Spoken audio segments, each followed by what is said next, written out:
आप सभी ने शोले मूवी का वो डायलॉग तो सुना ही होगा, जिसमें गब्बर कहता है कि जो डर गया सो मर गया। परंतु इस कोविड के दौरान आप जागरूक गब्बर का डायलॉग भी सुन लीजिए, जो कि कहता है जो डर गया वो बच गया। क्योंकि ज़बरदस्ती और ज़रूरत में फ़र्क तो समझो, ज़बरदस्ती और ज़रूरत में फ़र्क तो समझो, ये महामारी है इसे मजाक मत समझो। रिस्पेक्टेड जजेस एंड सभागार में उपस्थित अन्य अध्यापक एवं मेरे सहपाठीगण, आज का जो ये वाद विवाद का विषय सरल शब्दों में यही कहता है कि हम कोविड से डर गए तो क्यों डरे। आप सभी जो एक साधारण सा डर होता है उससे भली भांति परिचित है। सभी को अनेक प्रकार की चीज़ों से डर लगता है।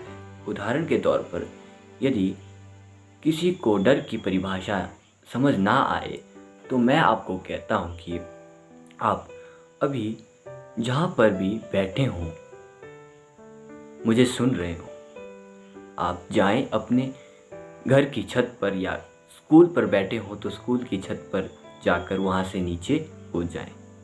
क्या आप ऐसा करेंगे?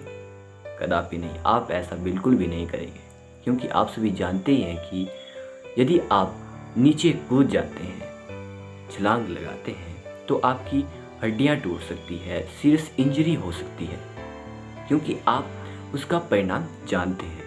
उसी प्रकार आप सभी कोविड का भी परिणाम जानते हैं, इसके सीरियस सिम्टम से भली भांति परिचित है। आप सभी ने न्यूज़पेपर, सोशल मीडिया के थ्रू अनेक प्रकार से इसके बारे में देखा होगा कि किस तरह से लोगों को तड़प तड़प कर अपनी जान गंवानी पड़ती है। और हालांकि ये भी पाया गया है, आप सभी जानते होंगे कि जिनमें पहले से ही कुछ सीवियर डिजीज़ पाई गई हैं उनमें इसका असर अत्यधिक होता है। सो आपने अनेक, यहाँ तक कि नवजात शिशुओं को भी इसकी चपेट में आते हुए देखा होगा। हालांकि आपने पार्शियली ये भी न्यूज़ में देखा होगा कि पूरे विश्व में 45.8 लाख से भी अधिक व्यक्ति इसकी चपेट में आकर मृत हो चुके हैं। और भारत की बात कर ली जाए तो भारत में भी 4.48 लाख से भी अधिक लोग कोविड के कारण मारे जा चुके हैं।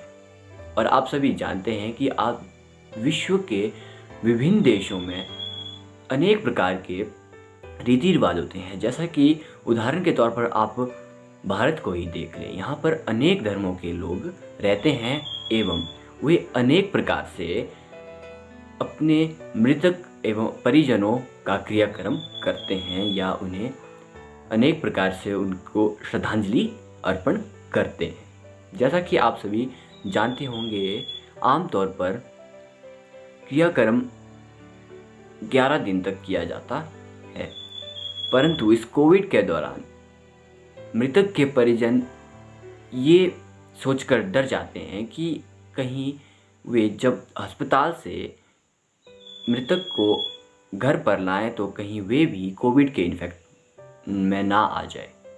तो यहाँ से आप सभी जानते हैं कि ये डर नहीं है तो क्या है, ये स्वाभाविक सी बात है। ये डर ही है जो आप अपने सगे संबंधियों का अंतिम दर्शन करने से भी कतराते हैं। आपने अपने आसपास अनेक लोगों को देखा होगा कि जिन्होंने अपने माता पिता या किसी बच्चे को, अपने माता पिता या माता पिता का अपने बच्चे को खो देना कितना दर्दनाक होता है। आप सभी ने आमतौर पर हुई हादसों में किस तरह से शोक मनाया जाता है, आप सभी का दिल दहल उठता होगा। सो कोविड से डरना तो स्वाभाविक सी बात है। आप डरेंगे नहीं तो बचेंगे कैसे।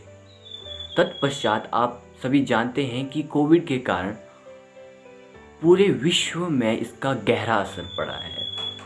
इसने हमें आर्थिक, सामाजिक एवं राजनीतिक एवं अन्य शैक्षणिक तौर पर भी अधिक प्रभावित किया है।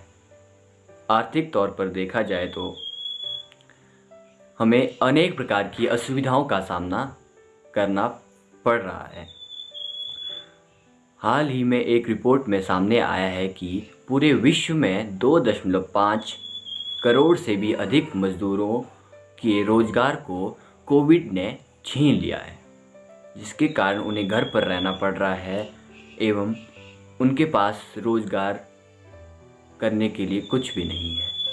साथ ही साथ इसका शैक्षणिक तौर पर भी बहुत बुरा प्रभाव पड़ा है एवं हेल्थ इंफ्रास्ट्रक्चर भी हमारा पूरी तरह से प्रभावित हुआ है, जिसके परिणाम स्वरूप सरकार को लॉकडाउन जैसे फोर्सफुल एक्टिविटी को करना आवश्यक समझा, क्योंकि यदि सरकार द्वारा इस तरह के फोर्सफुल एक्ट ना किए गए तो कोविड को फैलने से रोकने में हमारा हेल्थ इंफ्रास्ट्रक्चर अपने आप को कमज़ोर पा रहा था। तथा हाल ही में एक ह्यूमन राइट वॉच की रिसर्च में पाया गया कि उनके सीनियर रिसर्चिस्ट ने बताया कि उनकी रिपोर्ट में सामने आया कि वे जब अपनी अनेक डिस्ट्रिक्ट्स या स्टेट में जाकर इसकी खोज कर रहे थे कि शैक्षणिक तौर पर हमें किस प्रकार का नुकसान हुआ है। लॉकडाउन के चलते जो विद्यार्थी घर पर रहे उन्हें अपने घर की आमदनी बढ़ाने एवं अन्य कामों में जुट गए हुए मजदूरी करने लगे।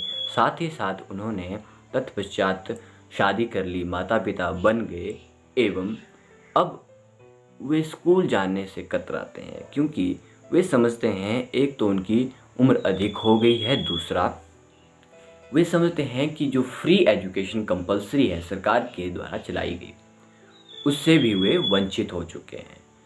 इस कारण वे स्कूल जाने से भी कतराते हैं, उनका इंटरेस्ट एजुकेशन में कम हो चुका है। आप सभी जानते हैं कि कोविड के कारण हमारा पूरा विश्व किस प्रकार प्रभावित हुआ है, तो इससे डरना स्वाभाविक सी ही बात है, क्योंकि यदि आप डरेंगे नहीं, जब किसी चीज़ का डर हमारे भीतर होता है तो हम उस चीज़ को नहीं करते या उसके पास तक नहीं भटकते, तो हम लापरवाही भी नहीं करते। तो अंत में मैं यही कहना चाहता हूँ कि जब तक कोरोना नहीं होगा